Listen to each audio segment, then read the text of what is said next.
할렐루야. 부활절 이후에 또 어떤 하나님의 은혜를 가지고 사셨는지 참 저는 궁금합니다. 근데 하나님께서 더 많은 은혜를 부어 주셨을 것이라 믿습니다. 우리 잠깐 기도하겠습니다. 하나님, 오늘 우리가 말씀을 읽었던 그 주님께서 이 시간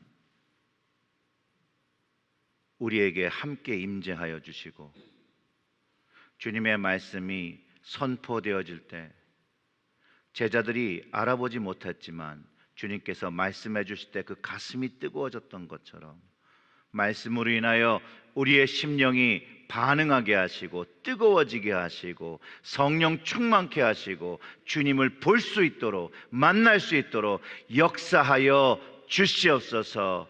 이 모든 말씀 예수님의 이름으로 기도드렸습니다. 아멘.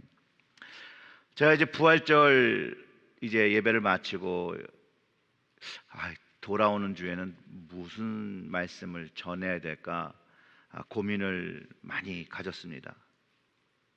그러면서 제자들이 이제 부활을 어떻게 이해하고 경험한 내용을 제가 기억을 하면서 그들이 주님을 만나기 전까지의 그들의 고민과 갈등의 자리를 좀 생각해 보았었습니다.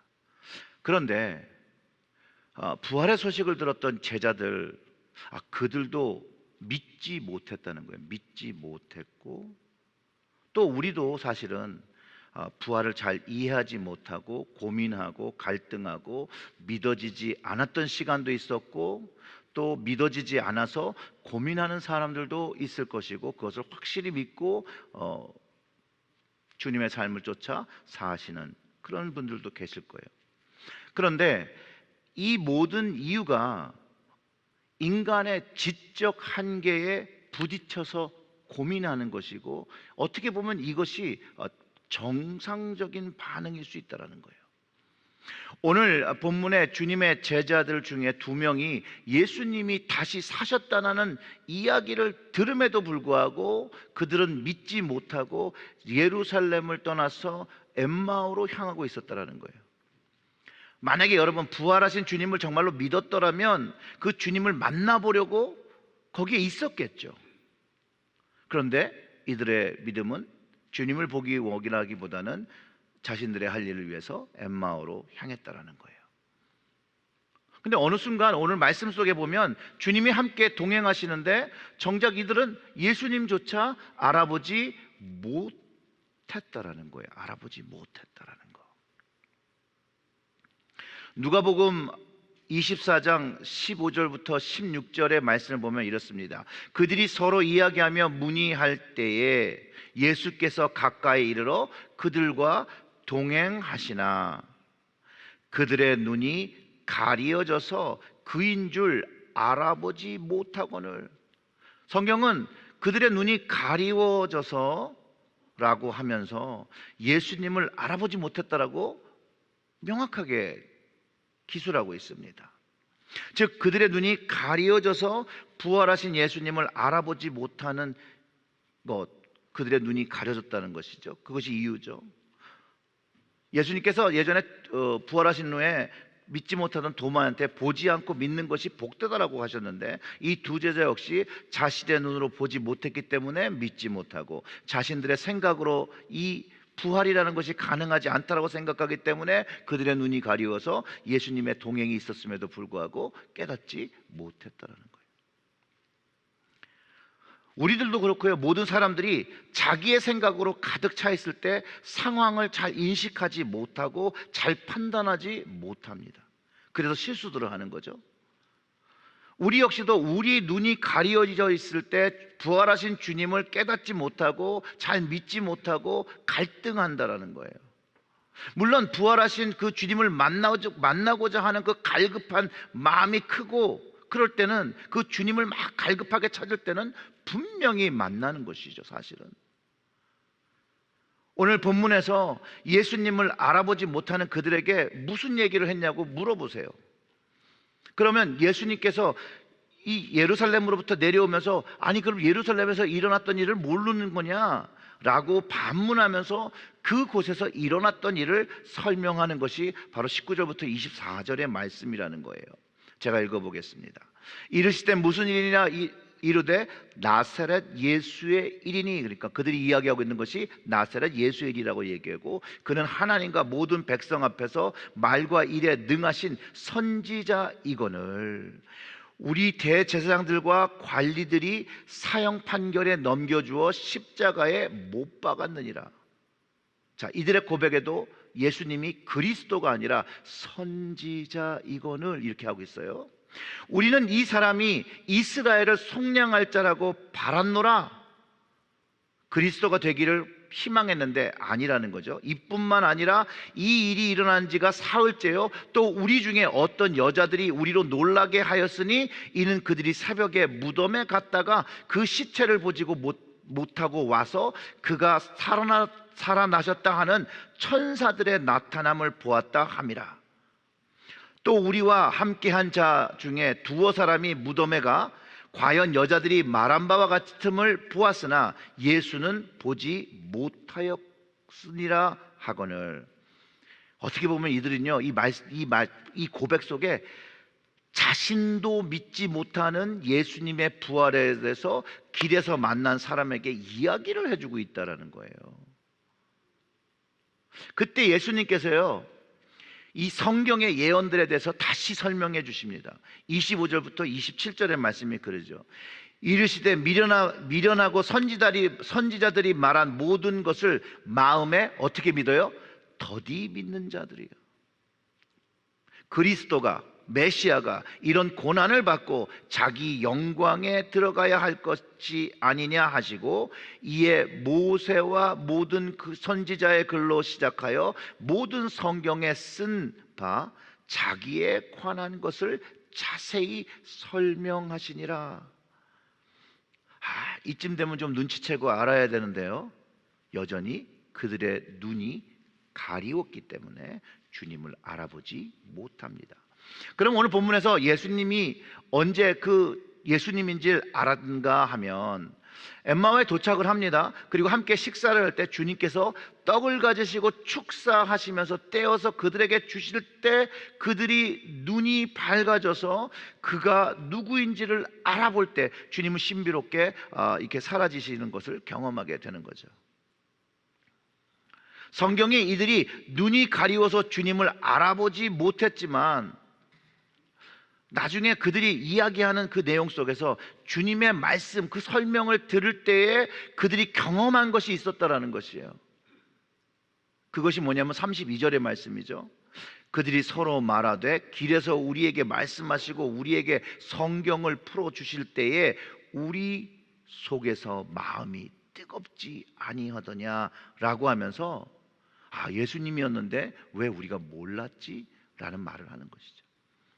자, 부활하신 주님의 말씀을 들으면 여러분, 우리의 마음이 뜨거워집니다.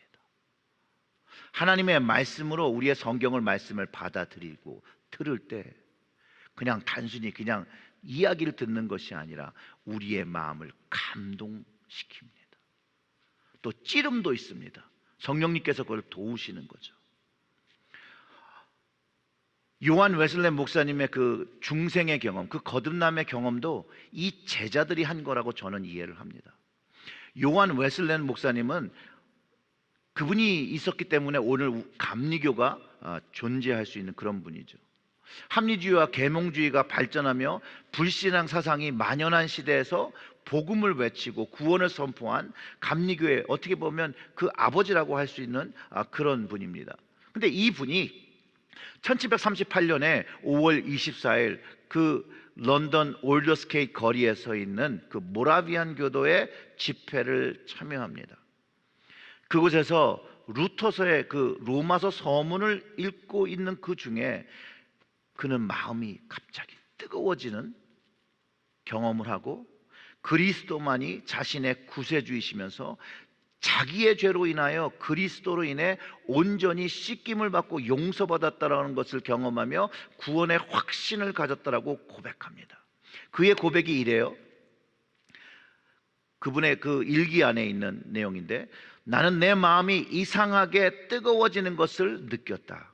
나는 이제 나 자신이 그리스도를 오직 그리스도만을 믿음으로 구원받았다는 것을 느꼈다. 그리고 주께서 나의 모든 죄를 영원히 제거하셨고 나를 죄와 사망의 법에서 구원하셨다는 확신을 얻었다. 아멘. 예수님을 인격적으로 만나기 전에요, 또 그가 그 가슴이 뜨거워지기 전에, 그 경험을 하기 전에 그는 이미 안수받은 목사였어요, 여러분. 그리고 선교를 감당했고요, 사역을 감당했어요. 그런데 그에게 없었던 게 뭐냐면 구원의 확신이 없었고, 그리고 그 구원의 흔들림이 있었기 때문에 괴로워했었어요. 그럴 때 이 모라비안 교도의 목회자의 도움을 받아서, 그래서 모라비안 교회를 찾아간 거예요. 그 1738년 5월 24일 이후로 이 웨슬리 목사님은요, 구원에 대한 확증이 내가 하는 행위에 대한 것이 아니라 믿음을 통한 은혜의 진리와 성령의 진리라는 것을 새롭게 깨닫게 되고, 그리스도께서 나를 위하여 죽으셨고 하나님과 화목하게 되었다는 확신을 얻으며, 그 확신의 그 말씀으로 영적인 전환점이 생겼다는 거예요. 그것이 주의 말씀을 들으며 마음이 뜨거워지는 그 부활하신 주님의 말씀이 그의 심장에서 경험됐다는 거예요. 이거를 웨슬리의 회심 또는 중생이라고 부릅니다. 자, 이 중생 이후, 이 회심 경험 이후에 웨슬리는요, 더 새로운 인생을 살기 시작합니다. 근데 이제 회심 전에요, 이분이 막 아무렇게나 막 살던 분이 아니에요. 회심 전에도요, 종교적으로 아주 열정적이고 복음을 전하는 거에 자기의 인생을 완벽하게 드렸던 사람이에요.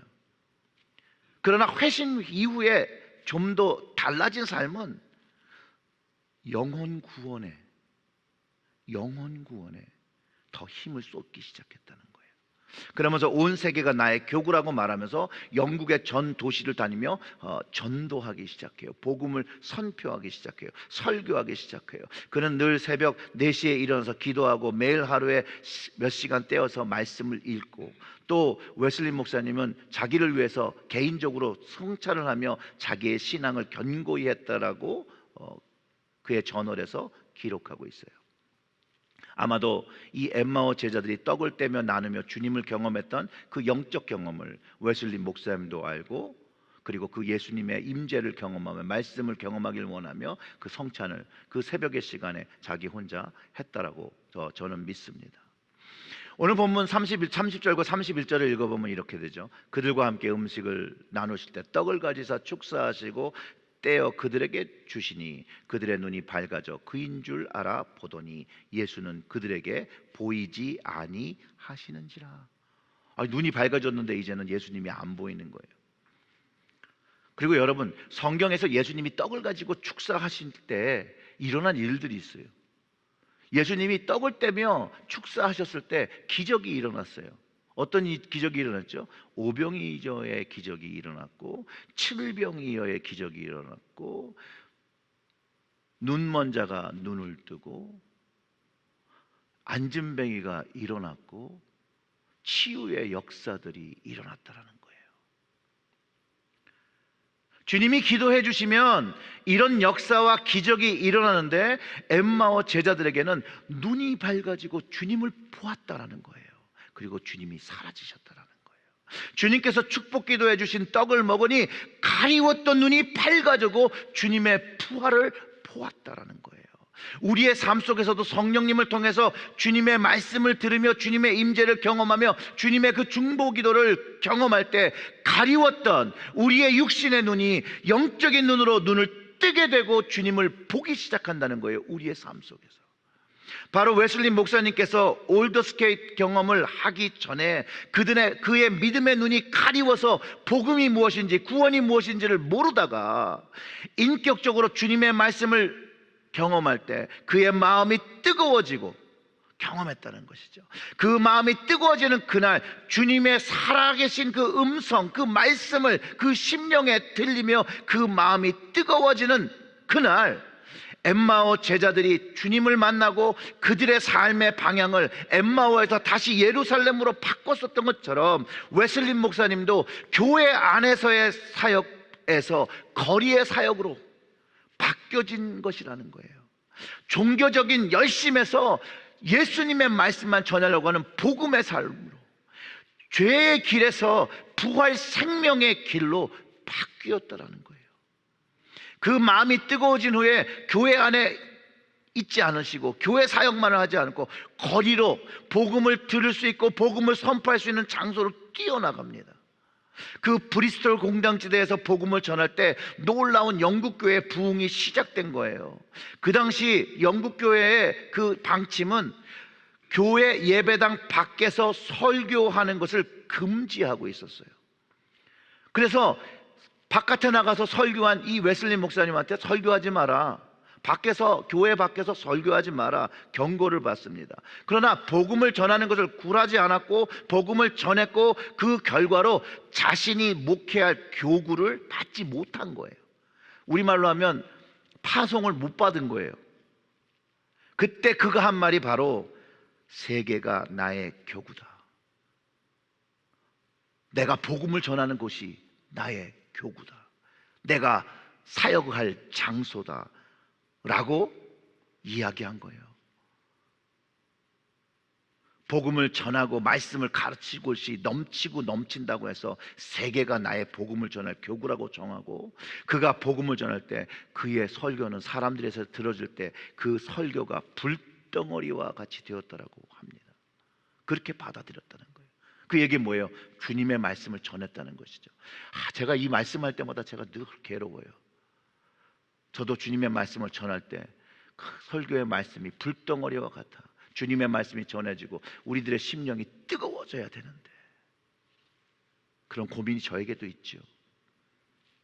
사람들이 모일 수 있는 곳이면 어디든지 가서 그리스도 안에서 용서하시는 하나님의 은혜, 그 십자가의 복음을 선포했어요. 그 86세가 되었을 때요, 아일랜드 코넬이라는 곳에서 말씀을 전하시는데 그게 열정이에요. 그 이전의 그 모습과 전혀 다르지 않았다라는 거예요. 엠마오의 제자들도요, 예루살렘에 들어와 11 제자들과 이제 만나서 이제 주님을 만난 얘기할 때 그들의 그 마음이 얼마나 뜨거웠겠어요. 주님 만난 이야기를 하는 거죠. 시몬이 만난 주님을 만나고요, 두 제자를 만난 주님을 내가 오늘 만난다라면 우리의 신앙의 생활이 조금 다른 신앙의 모습으로 될 거라고 여러분 생각하십니까? 여러분 그렇게 생각하세요? 주님을 실제로 만난 사람은 조금 더 신앙을 갖기가 쉬울 거라고 생각하세요? 그러면 주님을 실제로 만나지 못한 사람들은 어떻게 주님을 믿고 주님의 말씀에 따라 살아갈 수 있었을까요? 2000년이 지난 현대를 살아간 우리들이 어떻게 예수님을 믿으며 따르며 그분의 말씀을 순종하며 살 수 있을까요? 인간의 연약함으로 무조건 믿어보면 그 가능성이 있어서 그냥 신앙생활하고 교회를 다니는 건가요?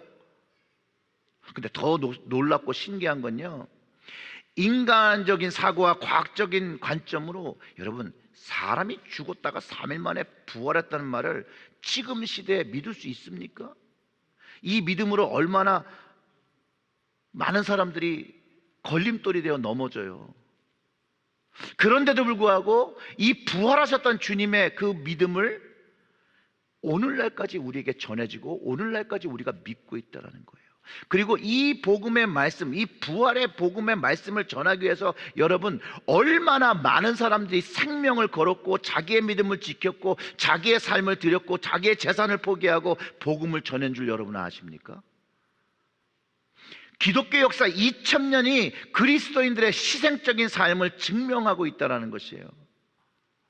왜냐하면 주님의 임재 안에 주님의 말씀 안이 그 우리의 가슴들을 뜨겁게 했고, 이 말씀을 듣는 모든 사람들이 그 마음이 뜨거워지고 가리웠던 눈이 열리고 주님을 만나고 주님을 인격적으로 만나는 영적인 체험을 한 것이라는 것이죠. 근데 이게요, 부인할 수 없는 역사적인 증거라는 것이에요. 그렇기 때문에 예수 그리스도의 복음, 그 부활의 복음이 오늘날까지 우리에게 전해질 수 있었다라는 것이에요. 복음의 말씀은요, 사람의 노력과 능력과 화술로는 절대로 전해지지 않아요.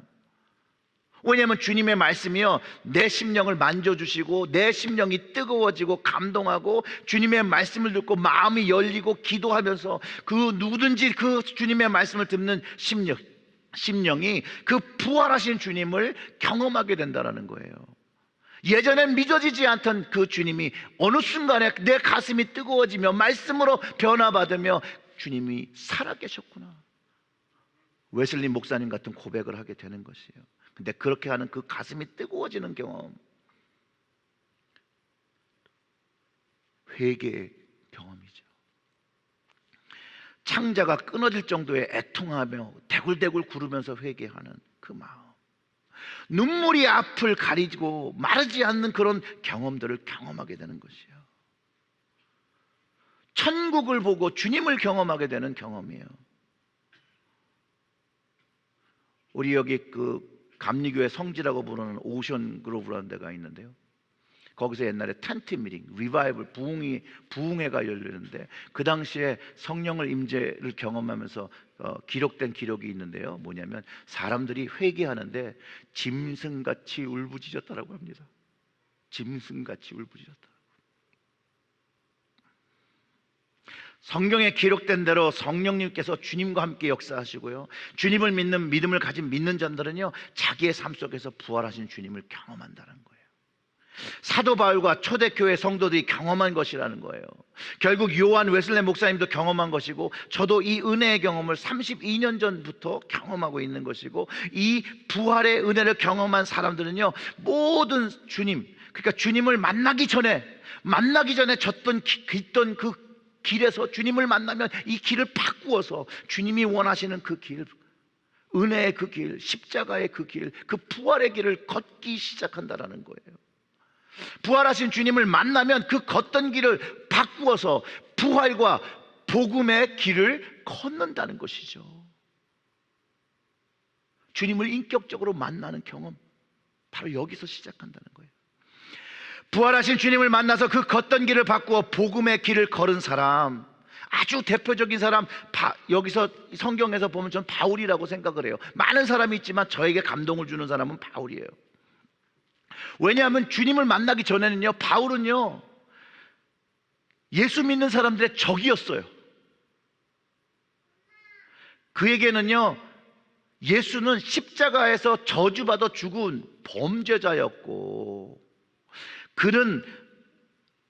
그가 믿는 사람들을 보기에는 유대 풍습과 하나님 외에 다른 신을 섬긴다고 해서 그들을 찾아서 다스리는 사람들이었다는 거예요. 성경이 그를 주의 제자들에 대하여 여전히 위협과 살기 등등해서 대제사장에 스스로 가서 담의 사고로 가서 이 크리스천 남녀들을 잡아 막론하고 남자든 여자든 다 잡아갖고 오겠다라고 다메섹의 길을 떠났던 거예요. 그의 방향은요, 핍박의 길을 걸어간 거고요, 죽이기 위한 길을 향해서, 살인의 길을 향해서 걸어갔던 사람이에요. 그가 다메섹 도상에서 주님을 만나는 신비한 체험을 한다는 거예요. 사도행전 9장 3절부터 6절의 말씀을 읽어드리겠습니다. 사울이 그 길을 가다가 다메섹에 가까이 이르더니 호련히 하늘로부터 빛이 그를 둘러 비추는지라 땅에 엎드러져 들음에 소리가 있어 이르되 사울아 사울아 내가 어찌하여 나를 박해하느냐 하시거늘 대답하여 주여 누구시니까? 이르시되 나는 내가 박해하는 예수라. 너는 일어나 시내로 들어가라. 내가 행할 것을 내게 이를 자가 있느니라 하시니. 라고 성경이 기록하고 있어요. 이 9장을 나중에 한번 좀 읽어보세요. 오늘 예배 후에. 일단은 3일 동안 보지도 못하고 먹지도 못했다라고 기록하고 있고요. 행할 것을 이를 자가 아나니아죠. 그 아나니아라는 제자가 기도해주고 그 사울의 눈에서 비늘 같은 것이 벗겨져 다시 보게 되었고 세례를 받았다라고 기록하고 있다라는 거예요. 자, 여기도요, 눈에 가리운 것, 눈에 비늘 같은 것이 벗겨져서 다시 보게 되었다라는 거예요. 잠시 장님이 되어 눈이 회복된 것을 의미하기도 하지만요, 이것은 영적인 눈이 띄우고지고 회복되어서 주님을 볼 수 있었다는 말과 동일하다는 거예요. 여러분, 이게 믿어지십니까? 아멘. 이처럼 엠마오의 제자들과 바울처럼 우리 눈이 가리워서 주님을 보지 못하고 믿지 못하고 있을 때가 있다라는 거예요. 혹시 우리가 그렇지는 않습니까? 혹시 내 마음에 정말로 믿고 싶고 만나고 싶은데 안 되는 그 마음 드시는 그런 분 계십니까? 주님을 만나고자 하는 그런 마음은 간절한 분 계십니까? 잠언 8장 17절의 말씀은 나를 사랑하는 자들이 나의 사랑을 입으며 나를 간절히 찾는 자가 어떻게 돼요? 나를 만날 것이니라. 이 간절함은요, 내가 쥐고 있는 것을 내려놓고 버리고 주님을 붙잡는 그런 간절함이에요. 내가 붙잡고 있는 걸 내려놔야 돼요. 주님을 사랑하고 주님을 간절히 찾는 자가 주님을 만나는 것이고, 야고보서 4장 8절의 말씀은요, 하나님을 가까이 하라 그리하면 너희를 가까이 하시리라. 죄인들아 손을 깨끗이 하라. 두 마음을 품은 자들아 마음을 성결하게 하라. 이 말씀을 진실로 믿고 그 손을 깨끗한 것, 하나님을 붙잡기에 붙잡을 수 없는 무언가를 붙잡고 있는 걸 깨끗하게 내려놓고 주님을 붙잡으라는 거고, 두 마음, 하나님 외에 다른 마음을 품고 있는 것을 성결케 하여 하나님만을 담을 수 있는 마음을 가지라는 것이죠. 주님과 세상에서 내가 소유한 것에서 갈등하는 그 두 마음 품은 것을 회개하고 성결하게 하여야 하고, 이것을 위하여 하나님을 가까이 하는 노력과 행동과 결단을 해야 한다는 것이에요. 그것을 위하여 말씀을 묵상하고 기도하고 하나님을 경험할 수 있는 그 모든 것들을 계속해서 경험한다면 왜 하나님과 주님을 만나지 못하겠습니까? 만난다는 것이죠. 만나지 못함은 성경에서 지적하는 것처럼 두 마음을 가졌거나 성결한 마음이 없거나 손이 깨끗하지 않거나 주님을 가까이 하려고 하는 행동을 따르지 않겠거나, 아니면 주님을 사랑하지 않거나 간절히 찾지 않거나 적당히 찾고 적당히 노력하기 때문이라고 저는 생각합니다. 주님을 만나는 것에는요, 적당히 그게 없어요. 주님을 쫓아가는 삶에는 적당한 것은 없어요. 주님을 만나는 것은 나의 인생이 바뀌고 내가 가는 길에서 바꾸어서 부활의 길을 걸어가는 것이고요, 복음의 길을 걸어가는 것이고요, 십자가의 길을 걸을 것이라는 결단과 각오와 행동이 없이는 어렵다라는 거예요. 바울은요, 주님을 만남으로 그가 저지른 모든 죄를 용서받고 주님의 도구가 되어서 다메섹의 길에서 돌이키죠. 그리고 생명의 길, 부활의 길을 걷고 복음을 선포하죠. 주님의 부활을 전하죠. 그 주님을 위해서 얼마나 많은 죽을 고비를 넘겼으며 주님을 위해서 그가 죽기까지 목숨을 다하여 주님의 이름을 전했다라는 것이에요. 이것이 내 삶의 길과 내 생각의 길을 걷다가 주님을 만나면 부활의 길을 걷는 사람의 삶이자 고백이 되는데, 그 바울의 고백이 이래요. 갈라디아서 2장 2절의 말씀은 내가 그리스도와 함께 십자가에 못 박혔나니 그런즉 이제 내가 사는 것이 아니요 오직 내 안에 그리스도께서 사시는 것이라.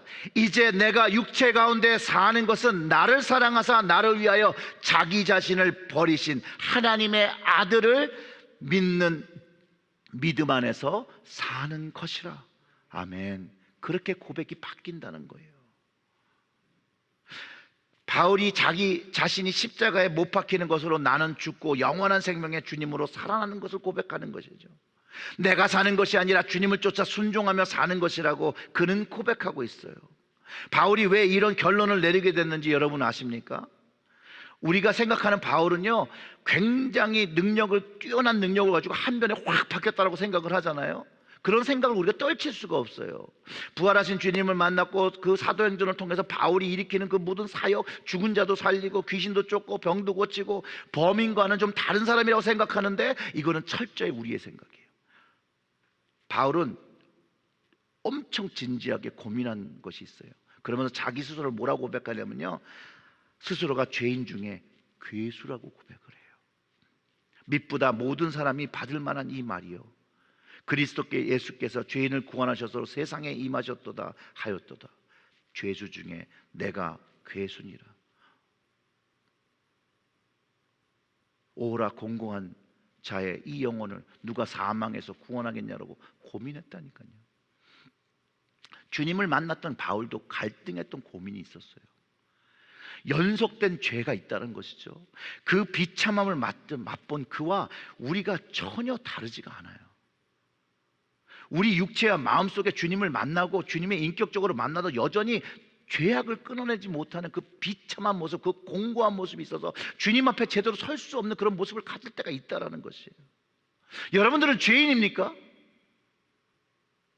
저는 죄인입니다. 저는요, 죄인 중에 또 다른 괴수예요. 그냥 그저 주님께서 용서해 주시고 그래서 얼굴 들고 살아갈 수 있는 것뿐이라는 거죠. 그분이 용서해 주심을 믿고 주님의 기대에 맞추어 살려고, 나를 사랑하셔서 나를 위해서 자기 생명과 몸 버리신 그 하나님, 그 아들을 믿고 살아가는 그 믿음 안에서 살면서 나의 길이 아닌, 그래서 나의 길이 아닌 주님의 길, 그 부활의 길, 그 복음의 길을 하나님의 은혜를 의지하며 감사하게 사는 것이라는 거예요. 여러분, 이것이 성경이 말하는 참 복음입니다. 주님의 참 복음은요, 이미 우리의 모든 것들을 용서하시고 정죄하지 않으시고 용서를 선포하셨는데 우리의 육체는 여전히 주님의 하신 것을 의심한다는 거예요. 온전히 우리를 용서하신 것을 의심하고 우리의 각자의 방법으로 다른 구원과 다른 용서의 길을 찾아서 열심히 나의 길을 걷는다는 것이죠. 여전히 눈이 가리워서 마치 엠마오로 향했던 제자들처럼 우리들이 원하는 그 길로 걸어가고 있다는 것이에요. 사랑하는 성도 여러분, 우리는 부활하신 주님을 만나야 되고 그 주님의 말씀하신 그 말씀을 듣고 주님의 그 기도로 우리의 눈이 열리고 우리의 삶의 방향이 바뀌어야 한다는 거예요. 바뀌어야.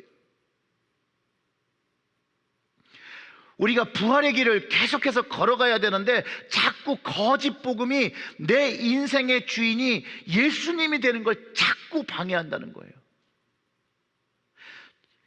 이 거짓 복음들이, 이 사단들이 자꾸 내가 주체가 돼서 내 인생의 주인이 되어 나의 길을 걸어가게 한다는 것이에요.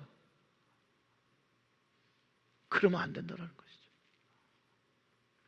주님을 만나는 참 복음, 그 부활의 길을 걷는 것이 바로 죄로부터의 자유함을 얻는 거예요. 죄의 길에서 용서와 은혜를 경험하기 때문에 그 방향을 돌리는 것이에요. 그런데 여러분, 오해하지 마세요. 주님을 만나면 아무것도 할 필요가 없다는 말이 아니라는 것을 꼭 이해하셔야 됩니다. 더 어려워요. 내가 사는 것이 아니라 내 안에 주님의 사심을 인정하고 주님의 말씀을 순종하고 주님이 이끄시는 방향을 순종하며 주님께서 가르쳐 주시는 그 길을 걸어야 되는데 쉽지 않아요. 쉽지 않아요. 근데 그 길을 걸어야 한다는 거예요. 주님은 이 길을 좁은 길이라고 부르셨습니다. 좁은 길, 어려운 길이에요. 세상에 넓고 쉬운 길이 많은데 주님은 저에게도 그렇게 말씀하시고 여러분에게도 좁은 길을 선택하여 걸어가라고 합니다. 주님의 말씀이 우리의 마음을 뜨겁게 할 때 우리의 길이 부활의 길로 바뀌는 겁니다. 부활하신 주님이 걸어가신 그 길을 쫓아가는 것입니다. 그럴 때 진실로 마음에서 우러나는 영으로 드리는 신령과 진정으로 드리는 진리와 영으로 드리는 예배를 드리게 되고 그 주님 앞에 내 인생을 드리는 헌신을 하게 되고 전도의 자리에 나가게 되고 선교의 자리에 나가게 되고 하나님의 말씀을 지키기 위해 내 삶을 드리게 되는 것입니다. 사랑하는 체리힐교회 성도 여러분, 주님의 말씀과 주님의 임재를 경험하고 영적인 눈을 여러분 날마다 뜨고 주님과 동행하시고 주님이 기뻐하시는 그 부활의 길, 복음의 길 걸어가시기를 주님의 이름으로 축원합니다. 우리 다 같이 기도하겠습니다.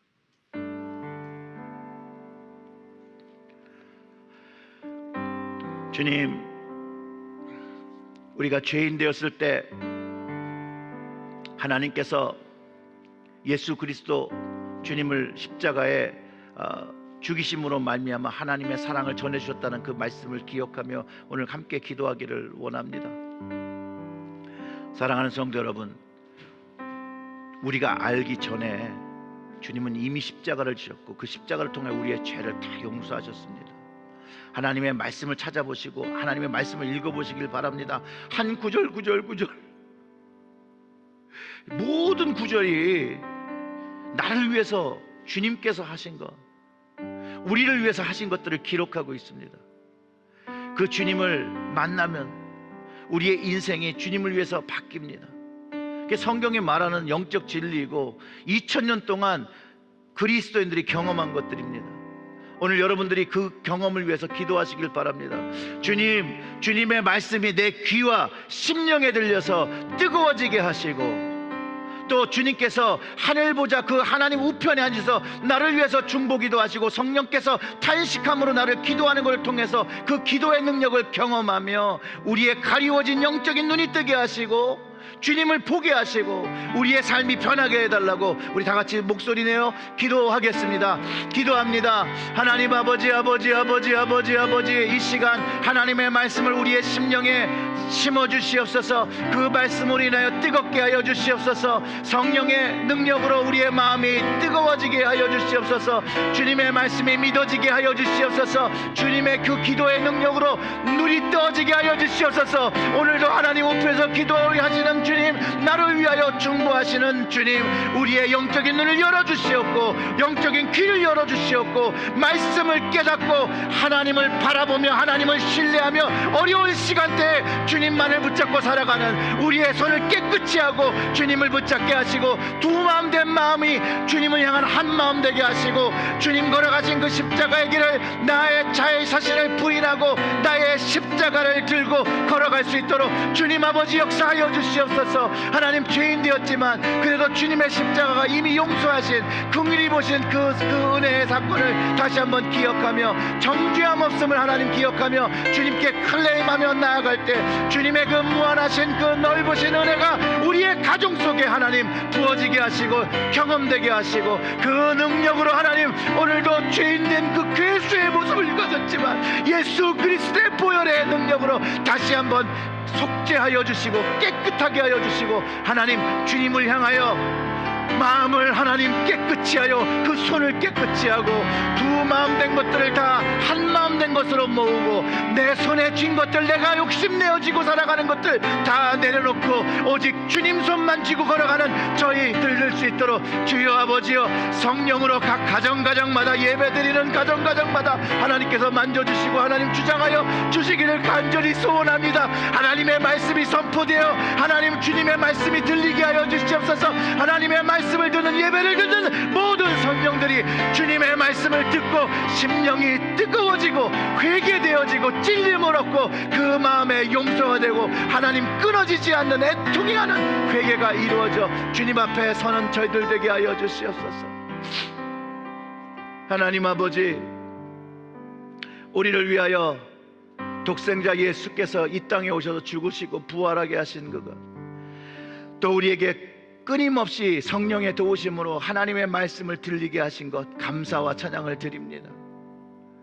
우리 각 심령들마다 주님을 인격적으로 만나는, 그래서 주님을 만난 그 증거가 흔들리지 않도록 하나님 매 순간 저희들을 깨닫게 하시고 저희들을 가르쳐 주시고 저희들을 감동시켜 주시고 하나님 저희들을 이끌어 주시옵소서.